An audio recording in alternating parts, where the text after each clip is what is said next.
Week 2 was predictably unpredictable. We had some more new names emerge that might be fantasy relevant. I mean, you got guys like Devontae Walker scoring 2 touchdowns for Baltimore, Diami Brown being the leading fantasy receiver in Jacksonville, and then Russ Wilson, of all people, with a career high 450 yards and 3 touchdowns. But I'm not going to tell you to pick up any of those guys. You cannot just chase one-game stat lines. I think we've learned that from a lot of the waiver wire pickups after week 1. I'm here to help you decide who's worth chasing on the wire and who isn't. You know, last week it was tight ends who took a big blow. Well, this week, thankfully, the injury list is not very long, but a couple of big name quarterbacks might be out. You already know the first one. Joe Burrow left the game. It's clearly a toe injury. You saw he was limping early. Then we got a report from a reporter in Cincinnati who seems like a trustworthy source saying it's turf toe with sprained ligaments. I'll tell you the best quarterbacks you might want to go after. I'm not sure if Jake Browning is it. Sure, he kind of led them back, and you know, he's a veteran there in that system, but still, there's probably some better options. And the other one, Justin Fields, did not have anything close to a good game. This was kind of a mercy killing, getting him out of that game, but he did go through the concussion protocol. You know how this goes. It's going to be touch and go. Not sure what his stats will be. Might have to assume that he isn't going to be playing. And so if you were counting on Fields after last week's massive output, or just ready to move on after this week's lackluster output, again, got you covered. And that was it on Sunday, really. No other big injuries. The other ones are the Thursday game fallout where, you know, Austin Eckler is done for the season. Brutal. He tore his Achilles. And so here we go. It's officially Bill season. And yes, I do think they will start giving him the ball more because they got no choice. And then Jaden Reed, you know, ironic, we were worried about the foot, but he suffered a shoulder injury, fractured collarbone. He's going to be out several weeks. 6 to 8 is the estimated timeline. I don't know if Matthew Golden is out there on a lot of waiver wires. He wasn't really a guy you should be interested in after the first 2 games based on what he did statistically, but he is getting separation. He's got some opportunity here, almost had a touchdown, and now he could start to shine. All right, let's get to the top waiver wire pickups.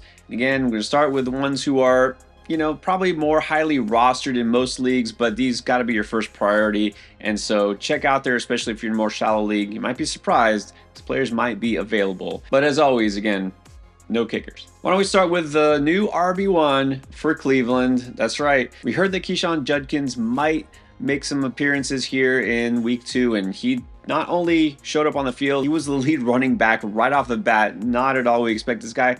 Remember, missed all of training camp. Not only were we waiting to hear something about this suspension possibly, which as far as I know is still in play potentially. Who knows? It could come any day or nothing could happen. We still have no idea. But also, hadn't even signed his contract. This guy got no practice.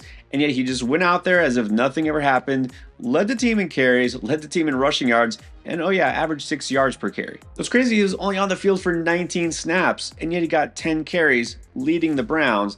Dylan Sampson, he was on the field less than Judkins, only 18 snaps. Jerome Ford actually led the way with 35 snaps, but you wouldn't know it from the stat line because he barely touched the ball. We knew Judkins was the most talented running back in this room, and I mean, if they're going to deploy him like this already in his very first action, barely getting any practice time, he was a must stash already, a guy that you should have been stashing. Talked about it last week, talked about it preseason. At this point now, he's going to be a hot ad, so hopefully you already stash him in your leagues. And that also goes for a guy I mentioned on last week's Beat the Breakout. It was time to stash Blaisdell Tootin in Jacksonville, and this is why. Didn't take long, right? Second game of his NFL career, already making a splash. Again, the numbers aren't gaudy here, but he went for 74 total scrimmage yards, including that long touchdown.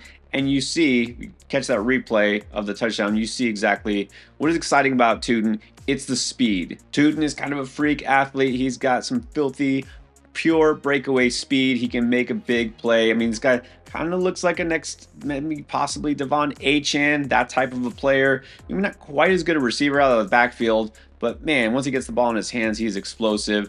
And I mean, here we go again. Who's going to be the Bucky Irving, Liam Coleman system? And Travis Etienne was clearly the lead back here. I mean, he dominated the touches, and he's still looking potentially like a league winner if you drafted him super late in your leagues. Man, Tootin doesn't look like he's far behind, and don't be surprised if he continues to ramp up in his usage and, again, that explosiveness. This guy could be a flex option just every week at minimum. Would like to see him get more involved as a receiver. It's going to come. You know, week 1, we saw a lot of LaKent Allen, that rookie late round pick that also was involved. Well, this week, they both ran the equal amount of routes at 7, and so Tune is just going to continue eventually to carve out his niche in this backfield. And rookie running back number 3, Cam Skattebo for the Giants, already as the lead back. Didn't take long. His snap rate in this game was over 50%, and his running back touch share was 69%. So 11 carries compared to just 5 for Tyrone Tracy, and Skattebo got all 5 red zone attempts. And one of those red zone attempts, following up a pretty long breakaway run by him, led to his first NFL touchdown. It looks like it's here. Like, I know this offense is going to be hard to trust on a weekly basis. I don't believe that Russ is going to do what he did probably ever again. And they already are kind of trying to force Jackson Dart in there. This offense is going to be very unpredictable, not in a good way.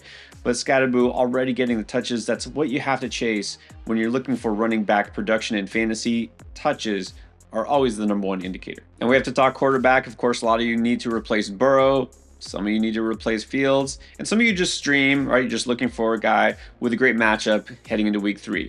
I can't believe it, but here we are, 2025, Daniel Jones. Yeah, Daniel Jones was looking like a hard no, facing that Denver defense. And somehow he did it again. Ran for a touchdown. That makes 3 in the first 2 games. And he passed for over 300 yards.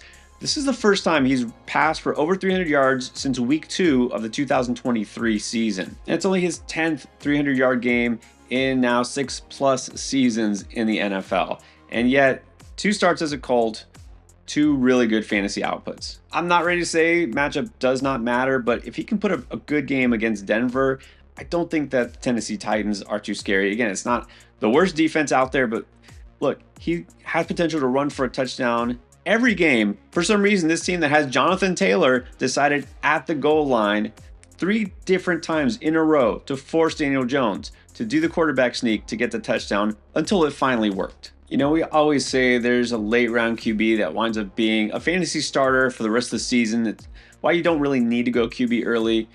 I didn't think Daniel Jones would be it. And the same thing goes for tight end. You know, so many options this week to potentially replace a guy like Kittle.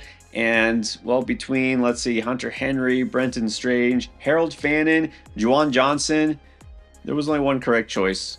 It was Juwan Johnson. Yeah, those other 3 guys were complete duds. Yeah, Henry busted. Strange did almost nothing. Harold Fannin doesn't look like he's exactly taken over there yet. And so Juwan Johnson is the truth so far because he's still getting that target share. And the Saints offense isn't terrible. Johnson came through with 5 catches, 49 yards, and a touchdown. You know, the Saints are still airing it out quite a bit. They're probably going to have to going forward. Juwan Johnson heavily involved. Yeah, this is the tight end that you want to pick up if you're still missing Kittle or if you're just looking for more consistency at tight end. All right, time for some wide receivers here. Start with a veteran, you know, a name that also didn't expect to be truly fantasy relevant. Wan'Dale Robinson, you feel like he's always got a floor, right? He gets targets, he'll pile up receptions sometimes, but where are those big plays? Where's that ceiling, right? Touchdowns. Okay, well, he kind of did all of that in week 2 as Russell Wilson was throwing for 450 yards. It wasn't just all Malik Neighbors. It was a lot of Wan'Dale Robinson as well. And Wan'Dale had that long touchdown, but that's not nearly all that he did. He wound up with 8 receptions, 142 yards, and that touchdown. That means after 2 games now, we're talking 14 total catches on 18 targets. As of right now, in half PPR scoring, the number 5 wide receiver on the week in fantasy points. As I already said, it's hard to trust this Giants offense, but we know that behind Neighbors, it seems like there's a pretty clear number 2 target here, and there's not a whole lot else after Wan'Dale Robinson.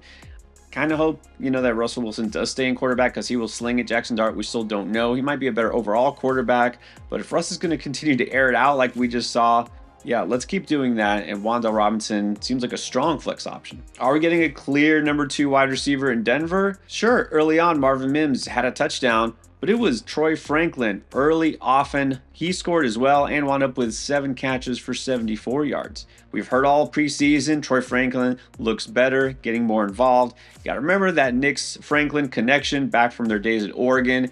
It didn't materialize last year. It is looking pretty strong already. These days, we don't wait around for the year 3 wide receiver breakout anymore. It's year 2, assuming they haven't already broken out as a rookie, It doesn't always happen, but with Franklin, maybe it's here. Again, it's a little early to say that this is it for the whole season. Going to be some inconsistency, but you like to see that he's not just depending on those deep shots anymore. He's not just kind of a gimmicky player, you know, a guy who's running go routes and that's it. They're using him in a lot of different ways, the crossing routes and some deep shots. Well, let's go to a rookie wide receiver. This, I feel like, is the third week in a row I've talked about Alec Minor. Tell you to stash him last week and the week before. Not sure what else to tell you. This guy is now emerging already. I loved Manor in the preseason. It's a guy who I thought wound up in the perfect spot. You know, Tennessee's not an offense a lot of people are excited for. And now you see some glimpses of it in week 2, even though the scoreboard might not quite reflect it. You saw that incredible highlight play from Cam Ward. You're going to see a lot more of that to come. And the catch was made in the end zone by Alec Manor. Wound up with 4 catches, 56 yards, and that TD. He tied for the team lead in targets with Calvin Ridley and Chig Okonkwo, and he wound up only 1 yard fewer than Calvin Ridley for the team lead. I mean, this isn't just a clear number 1, number 2 kind of hierarchy. Maybe Ridley and Manor are not that far off already. And not only have we seen the upside here, this is a great time to add him, not only before your league mates do, but next week, going to face that Colts pretty banged up secondary that just gave up a pretty big game to Troy Franklin. And so, again, with Cam Ward just continuing to get more comfortable in this offense, this is maybe your final time to try to stash Alec Minor. And then finally, got an old familiar name for you. Remember that Hunter Renfrow is in Carolina? Well, he is. He's the new Adam Thielen, and he's looking like it already. I know we don't like to chase what we consider garbage time stats, but I feel like it's more than that for Hunter Renfrow. So he wound up with 2 touchdowns. Okay, well, so did Devontae Walker, not mentioning him. But it isn't just the scores, it's the fact that he's getting targeted a ton in this offense. Renfrow wound up with 7 catches on 9 targets this week. That makes 16 total targets over the first 2 games. It shouldn't be shocking because Bryce Young just loves throwing it to the slot receiver. It's something he does over and over again. This is why Adam Thielen was still relevant the last couple years in Carolina. And this is why I was so excited for Jalen Coker. But no, we were deprived of Jalen Coker breakout because he hurt himself right before the season started. So here we go with Hunter Renfrow padding his stat line. And one player that we actually really liked a lot and thought might make a dent is Xavier Legette. Legette was getting some targets and yet somehow wound up with -2 yards on 1 reception this game. Wanted to be Legette, hoping it can be Coker. Right now it's Hunter Renfrow. All right, go on and start making those waiver claims now. Get ahead of it. And you know, you want instant reaction to everything that went down in week 2. Don't forget the panic video. And of course, start sit. Everything you need to win in week 3 is going to be right here.